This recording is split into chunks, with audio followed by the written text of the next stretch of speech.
you awake? I thought I heard you get up.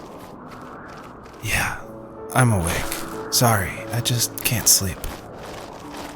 Are you thinking about him? Yeah, a bit. You should get back to sleep, my love. I'm fine. No, it's okay. What else is on your mind? I don't know. It seems weird, but I had one of the most vivid dreams of my life. I saw a fox on a snowy mountain, just looking confused and worried. Those eyes. I can't get those eyes out of my head. She was running in the windy snow, looking for something. Do you think it has to do with you and what's been going on? I don't know. It was just a dream, Rachel. They're not meant to make sense. A lot's happened the past couple days, that's all.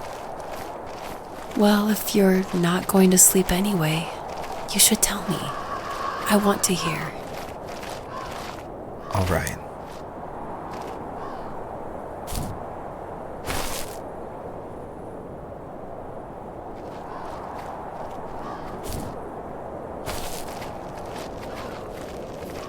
She couldn't stay, though. She had to find her other 2 children. So she took that path. She followed it towards something ancient. Something with answers.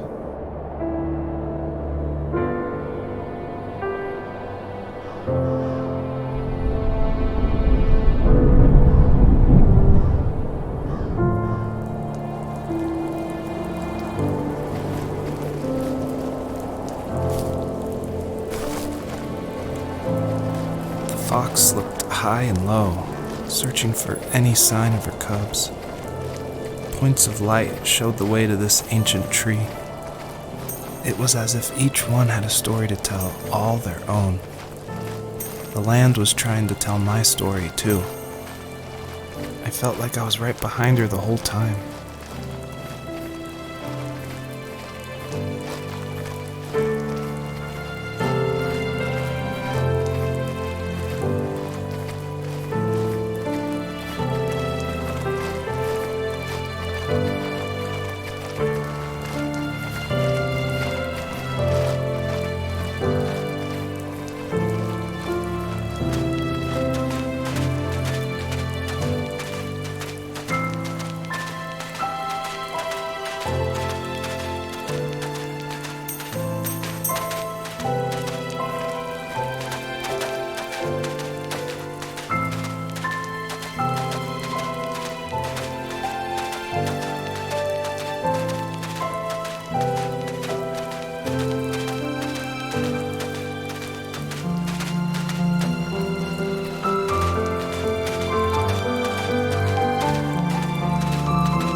Wasn't he like a lumberjack?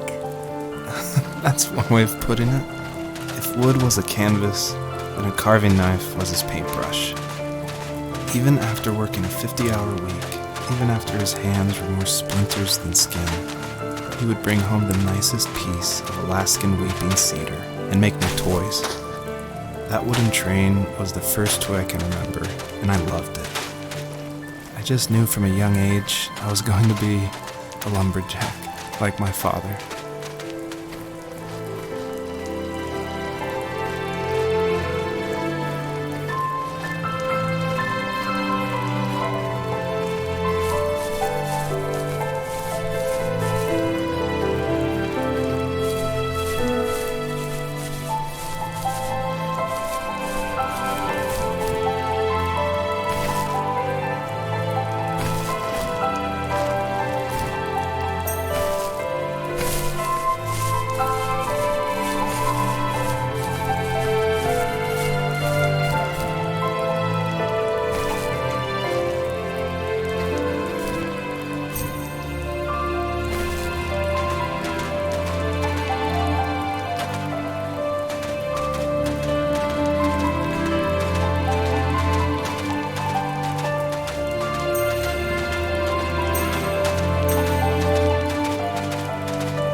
As a kid, did you ever do show and tell in your class?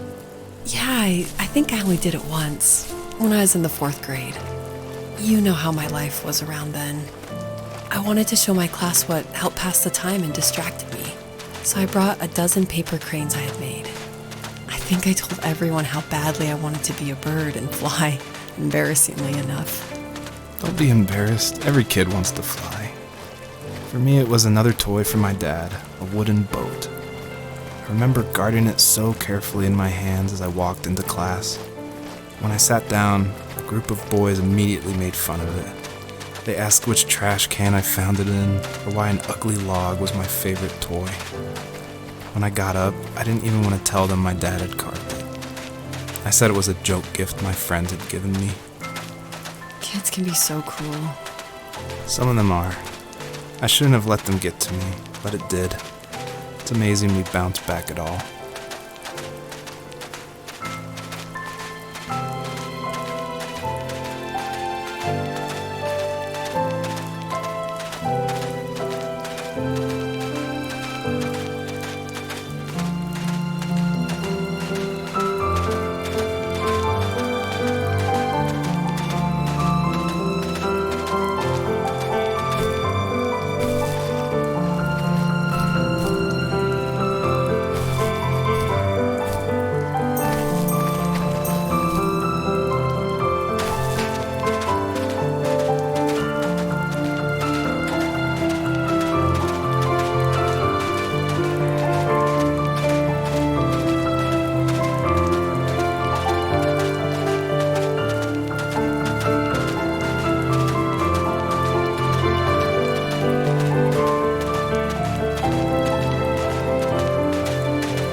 Usually those kids would leave me alone, but somehow they could tell I was different.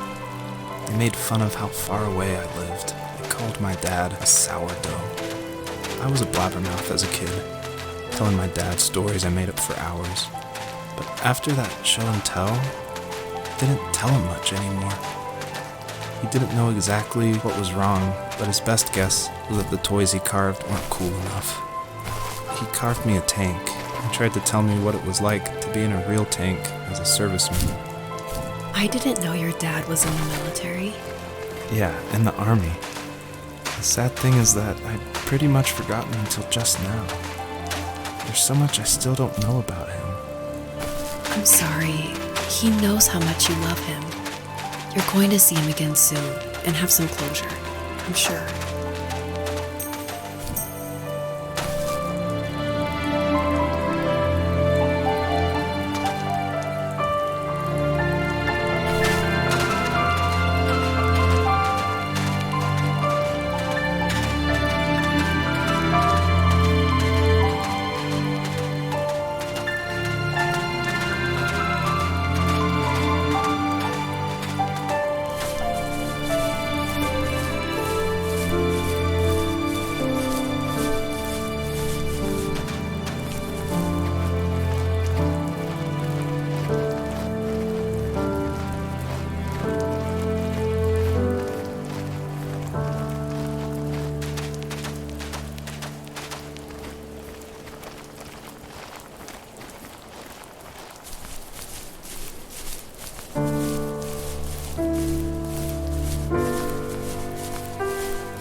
The older I got, the more I withdrew. I asked myself, why talk to anybody anyway? Why bother when I'm happy by myself? I started drawing a lot, mostly animals I saw in the woods by my home.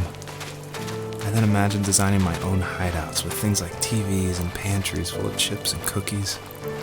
I think that idea of leaving home and drawing blueprints started my career. I found a lot of solace in that. I'm not surprised, but I did the same thing, you know? There's something special about having a place to call your own. And now look at us. Well, if you count renting in an overpriced city. It's as close as we can get for now.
My teenage years were full of sketching, angst, and trouble.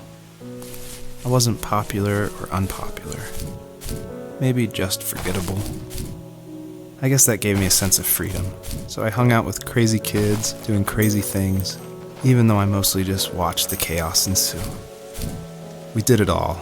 Put fireworks in mailboxes, hide roadkill in people's garages, break windows of the barber shop in Anchorage. My dad was furious, but he was so busy working he couldn't do much to stop me from going out. I think being an adult means there's no one to stop you making hard decisions. He had to make a living, and he couldn't be in two places at once. Yeah, I realize that now.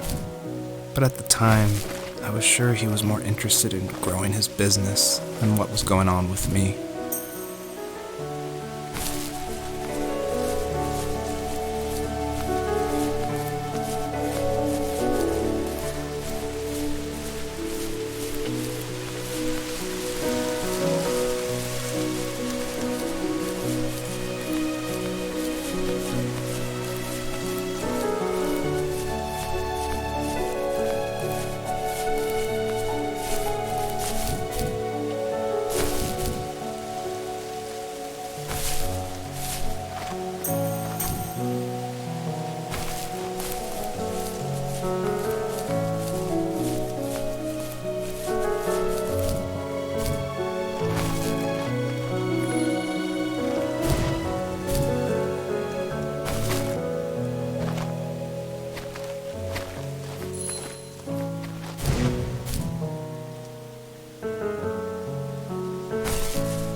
Working another late night, and my friends were over, saying how bored they were and how they had come all the way out to my house for nothing.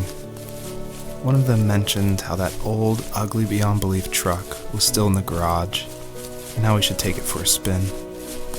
I was only 15, so I kind of fought it for a while. The next thing I knew, we were careening around the mountain path, rocks spitting onto the sides of the cliff, while my dad's cringeworthy bluegrass blared out the speakers. I drove while my friends were in the back of that yellow and purple truck, throwing beer bottles and trash at anything remotely interesting. Felt like I was soaring in the air with borrowed wings. But all good things have endings. A cop outside of Eagle River pulled us over after he saw us in a bottle rocket into someone's yard. What followed was a long night of talking to disappointed adults and feeling smaller than ever.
After he drove me home from the police station, I blew up at him, saying how I never wanted to be like him, how I was going to be someone and leave that hick icebox for good.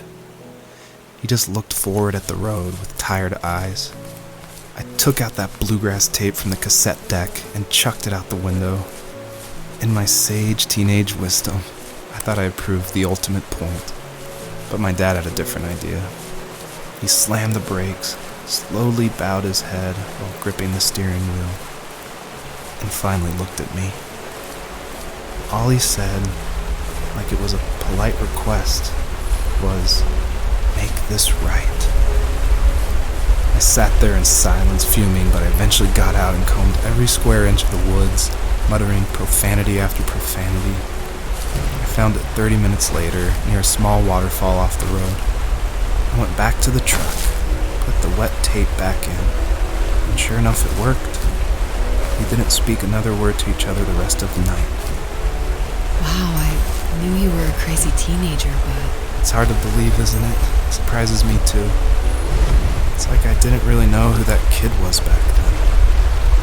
I bet my dad thought the same thing over and over. It's almost like he was saying, "Make this right," to himself, more than to me.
was some way I could take my love of drawing and turn it into a way of escape, nothing would make me happier.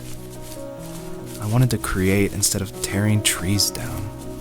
I wanted to move to the lower 48, not because I hated it there in Alaska, but I hated the idea of it. It's like all of that spite inside me had created this monster which followed me around my whole teenage years. I put so much energy into doing what others didn't expect of me. Why did I do that?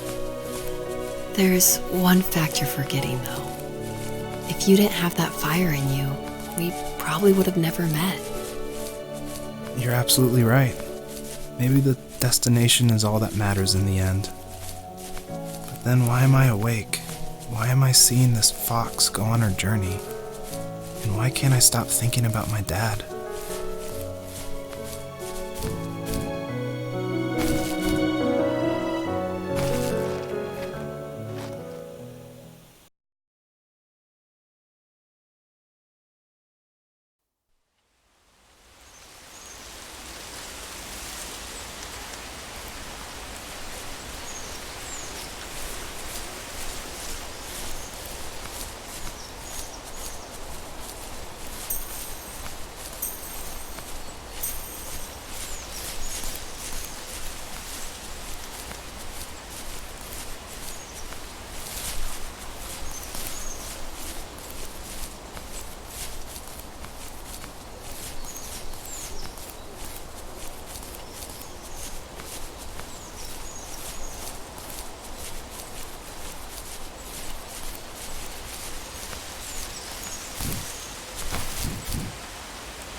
Even at my most distant, at the times when I detested him the most, he kept reaching out. For a year straight, he asked me every week when we were going camping. I thought he was just dense. Eventually, to shut him up, I agreed. We carried out the worn lawn chairs from the garage and set up a cinder block campfire at the site we had always used behind the house. We walked down the mountain path, talking in the warm sunshine we only got a couple months of the year. Those 3 obsidian rocks shimmered alongside the shore, almost like sparklers pressed against a dark window. I'll never forget that wet stone on my feet, or how those massive mountains looked even bigger in the lake's reflection. I felt small, but grateful. As the sun set, my dad found something I hadn't seen for a long time. The tree where I'd made my first carving when I was 6. I hadn't even carved it. My dad had helped me, but I still called it my tree. Something about seeing my name there made me open up, and we talked about everything that night in that old camouflage tent. I told him how much I loved sketching and design, and how it would be a dream to study architecture in Seattle. I told him how I didn't get along with my friends much anymore, but that I didn't mind being alone. He told me he was there for me, and he joked that if all he had to do was write my name on a tree to finally get me to talk, he would have left me carved logs with novels on them in front of my room every morning. I don't know why it took me that long to realize it, but it was then I knew how much he had sacrificed for me. On our property, there were old abandoned pieces of a shed and car long left unused. I used to ask him all the time who those people were that left all this junk, and I'm sure he got so tired of hearing it that he made up some elaborate stories how a brown bear ate them and haunted the woods afterwards. What's funny is I think it made those people seem more real. Growing up thinking they were still hanging out like they couldn't say goodbye. I used to tell my friends how I could swear I saw spirits move near the water, and that always freaked them out. I guess it didn't bother me, because the way I saw it, they were normal people with old cars and sheds, just trying to figure out how to survive and be happy in the middle of nowhere. It was a cool thought that they didn't want to leave, but I was a weird kid. Well, you had good company since those ghosts like living in a place where they were brutally devoured.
We were happiest underneath the evergreens.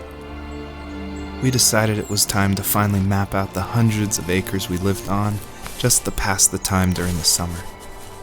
He was only free in the evenings, so I would spend the day wasting time on dial-up internet and sketching, and then we would rush into the woods, pen and map in hand, before evening fell.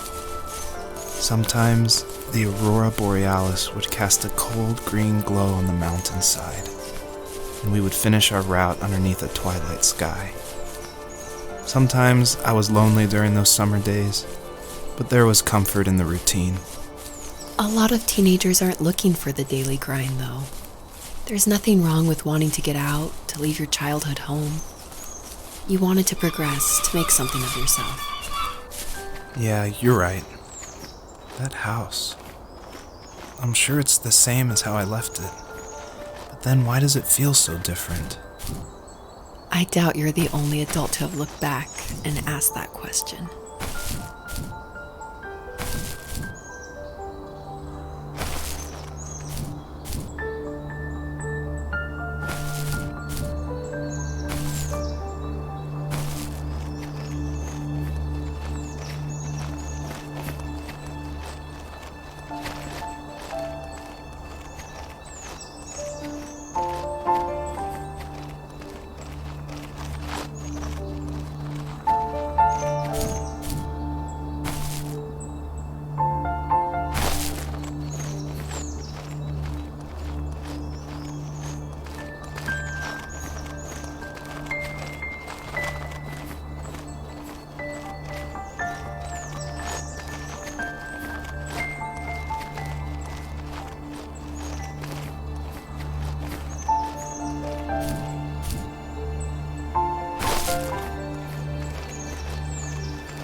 My dad built a lot of stuff in his free time. If he wasn't watching fly fishing or reading Tom Clancy novels, he was carving something. He made tons of birdhouses. Not that he was into bird watching, but I think he really missed working and adding on to the home. If he couldn't afford the time to build onto our own house, he would have to settle with watching birds move into their little homes. We kept an old mattress in the bed of that ugly yellow truck, so we would drive it deep into the woods, and then watch the birds fly into their houses while the sun set. Usually it was accompanied by venison jerky or a cold Coke, but not a lot of talking, which is how we both liked it.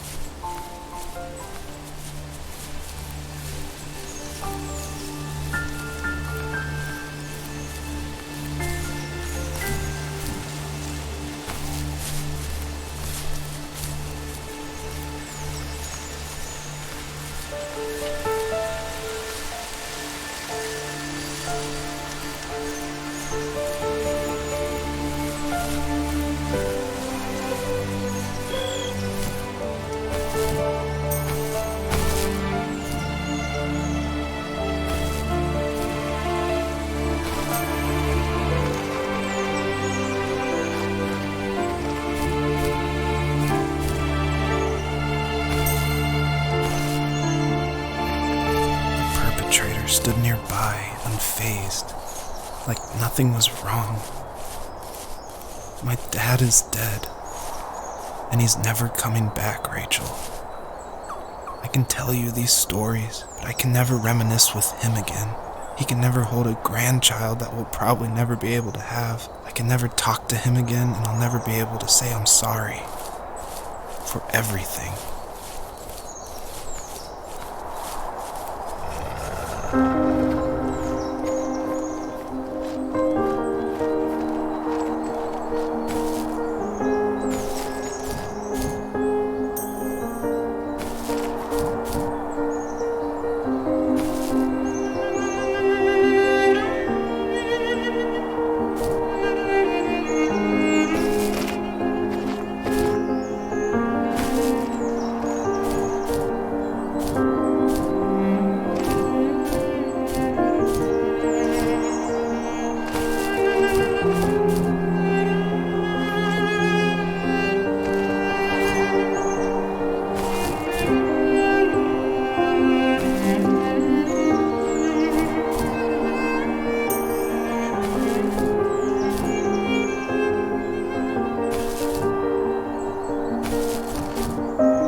I need to go to bed.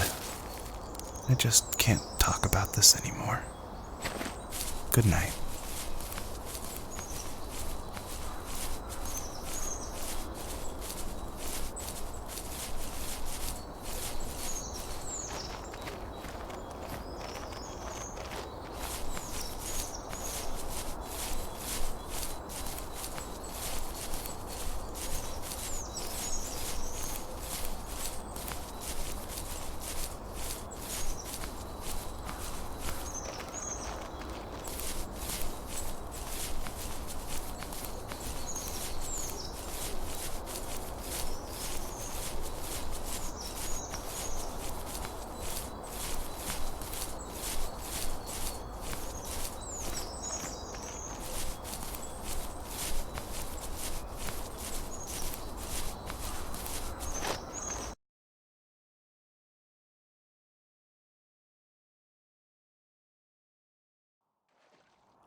Joseph, you can't go to sleep feeling like this. I'm sorry for everything, and I know you need space, but I'm here for you. You don't need to feel so lost. Joseph, have I ever told you what my mother was like?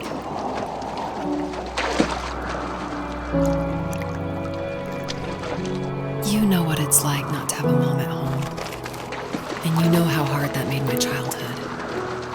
What helped me was watching the birds in the morning before the school bus came. I thought that my mother was one of those birds, and it made me want to be free like her. My mom taught me how to fold origami cranes while she was in the hospital. So I told myself I would fold one every day until I could fly myself.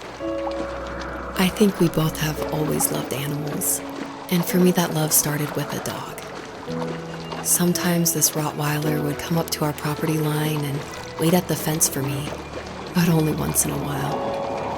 I was sure to check every day immediately after school, and it usually ended in disappointment. I would even steal money from my passed-out dad just so I could buy these off-brand dog biscuits. Even when she did stop by, she never went beyond the fence. Why was she so scared? I think my dad was the opposite of your dad in almost every way, except he was in the military as well. He coped with alcohol of every kind. The trailer started falling apart, he got angry, and I withdrew. More and more I became the weird, quiet kid who made lots of origami birds and carried dog biscuits around. I think we were pretty similar when it came to being the weird kids. And that same sincerity in college was one of the reasons I was so drawn to you.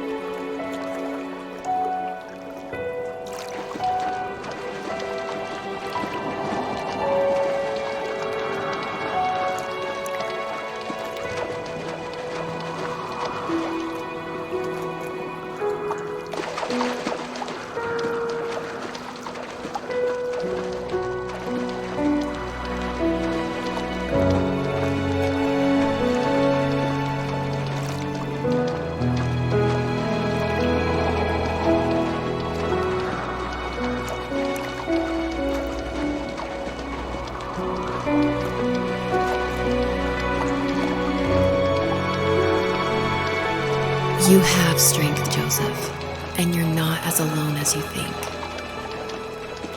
It's all just so pointless. Just waiting for life to happen. It's like having the home I always wanted is cursed out of my reach.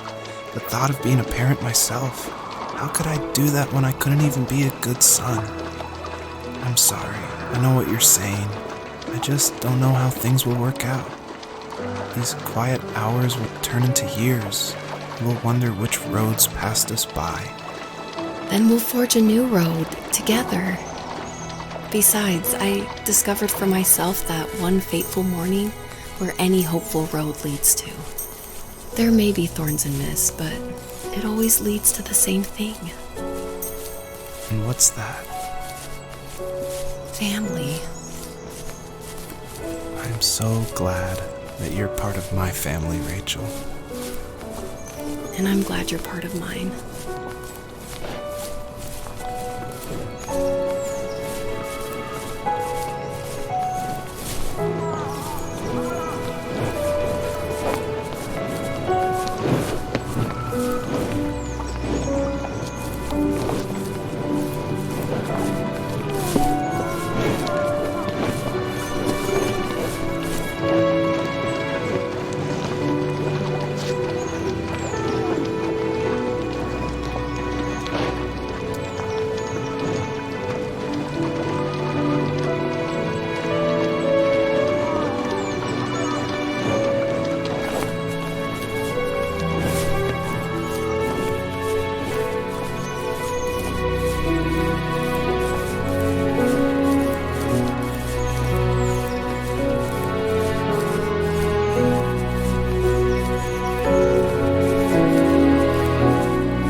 The fox knew her last cub would be waiting for her at the first tree.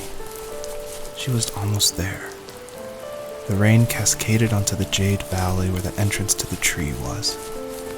Life was protected there, because that's where life began.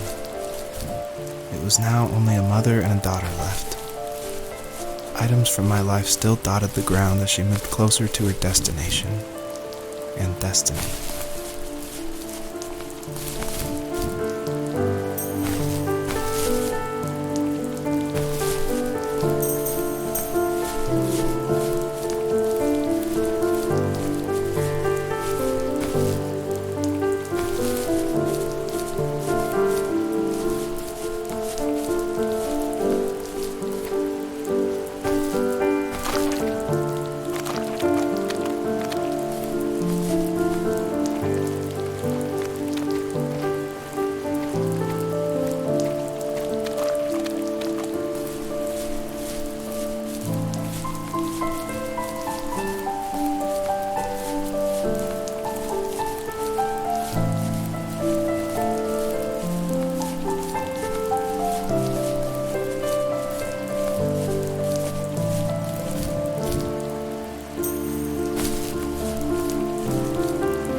end of high school, I felt something I hadn't felt in a long time. Drive. I looked into the best architecture schools on the West Coast, then got a dose of reality when looking at other students' portfolios and the high cost of tuition. I still wanted to be something, to be the next Alvaro Siza, and to make those thousands of sketches worth something in my grand history. But now even an internship sounds impossible. Siza helped me understand how essential emotion is in architecture, and he also said light is the real composer of space. I like to think these glints of light, like not finding a job or even a strange dream about a fox, are something I should be thankful for, even if the illuminated space is something I'm less than comfortable with.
Was that the last time you talked to him? No, I called on holidays, and he would call on my birthday. I guess we acted like nothing ever happened, which was stupid. I didn't want to ask about his lumberyard, and I'm sure he didn't want to ask about my job search. I never went back and visited. I think the last conversation we had was about what movies we had seen and what exactly a best boy is in the credits. I thought he would be here so much longer.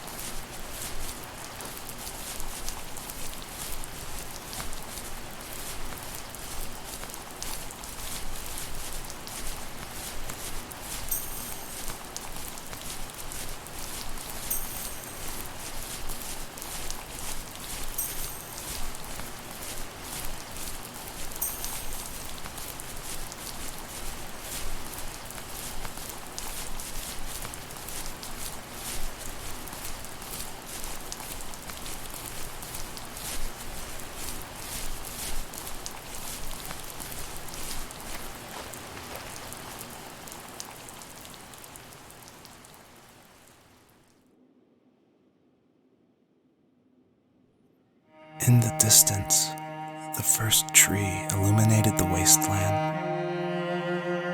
She couldn't go home anymore. She did the only thing she was capable of: moving forward. My dad died alone in the middle of the wilderness. I should have been talking to him more. I should have done a lot of things differently. If the first tree on earth brought life with it, if it taught the birds to sing and fly and showed saplings how to grow, what could it do for us?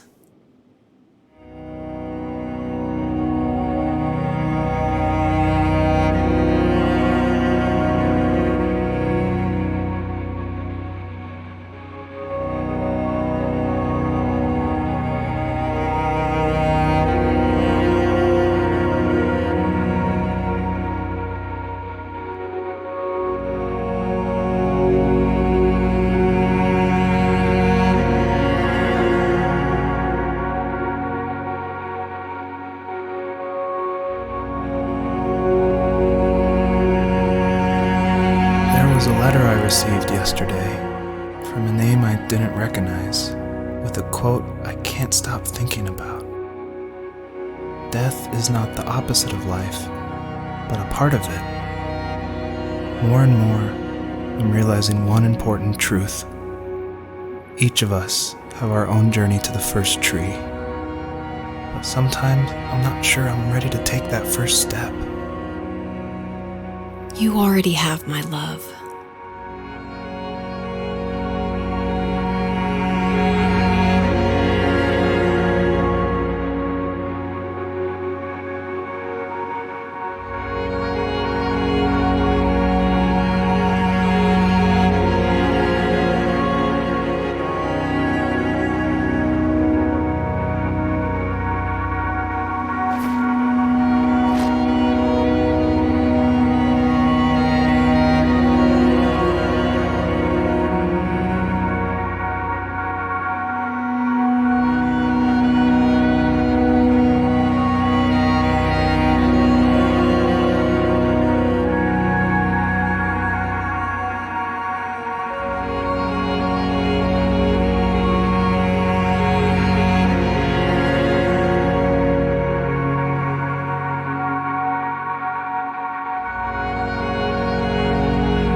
But I have no idea. It was only a dream, a distraction from tomorrow. I don't think dreams normally bring back to memory so many important feelings. Maybe it was just a dream, but it was also a gift. Yeah, I suppose. But tomorrow we're getting on a plane to the last place on Earth I want to be. The only person that would have made the trip worth it is gone. You're going to see him and be with him one last time before you say goodbye. I have one last quote for you by Emerson, sealed in an imaginary letter from me to you. It is the secret of the world that all things subsist and do not die, but only retire a little from sight and afterward return again. Go to sleep, my love. We have a big day tomorrow, but I'll be there with you every step of the way. Thank you. Thanks for listening. Good night, Rachel. Good night, Joseph.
hell?